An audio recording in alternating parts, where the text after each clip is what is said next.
To listen to resistance, you can use a method called painstorming. Unlike brainstorming, which focuses on ideas, painstorming focuses on problems and pain points. Painstorming questions include what's frustrating, what's getting in the way. By inviting people to share their concerns openly, we can turn resistance into insight. So why painstorming? Every change, no matter how positive, creates some sense of discomfort.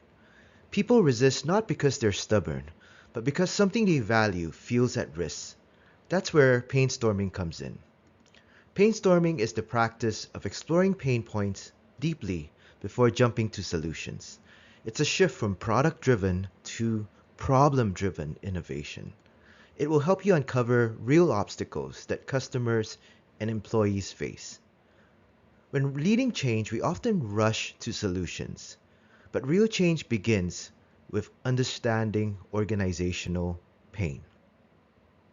You can use this framework to guide you in the painstorming process. The pain framework helps us surface what's really getting in the way of progress. It represents four sources of organizational pain: P for priorities, A for anxiety, I for inertia, and N for noise.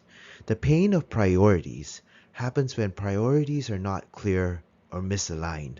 Take a CRM rollout, for example. The priority with sales is to save time. Finance values better data, and leaders prioritize insight. Users have different priority for any one particular system. The pain comes when priorities are not understood or not met. Anxiety shows up as hesitation or fear, the fear of losing control or relevance. Inertia represents barriers in the system, outdated systems, rigid processes, and slow decisions that sap momentum. And noise is the communication clutter, mixed messages, and unclear ownership.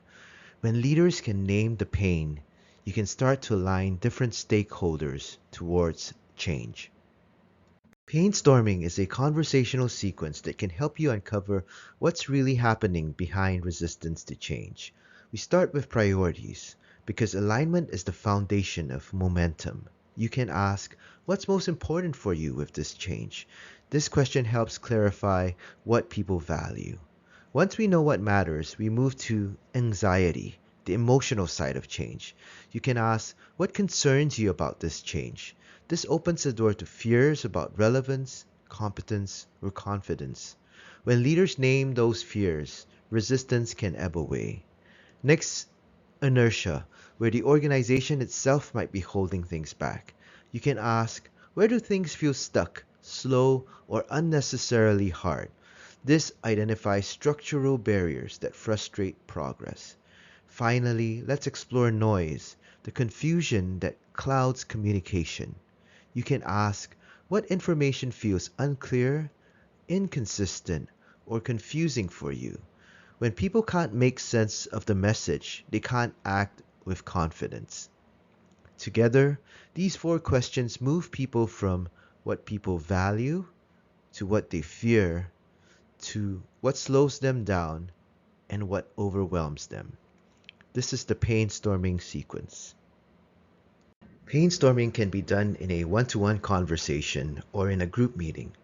For group settings, it would work well to bring together cross-functional voices, particularly those most affected by change. The goal is to ask questions without going straight to problem solving. Focus on listening and validating concerns.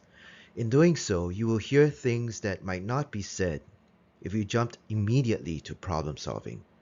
Your goal is to let concerns emerge, to identify key signals, and let the team feel heard.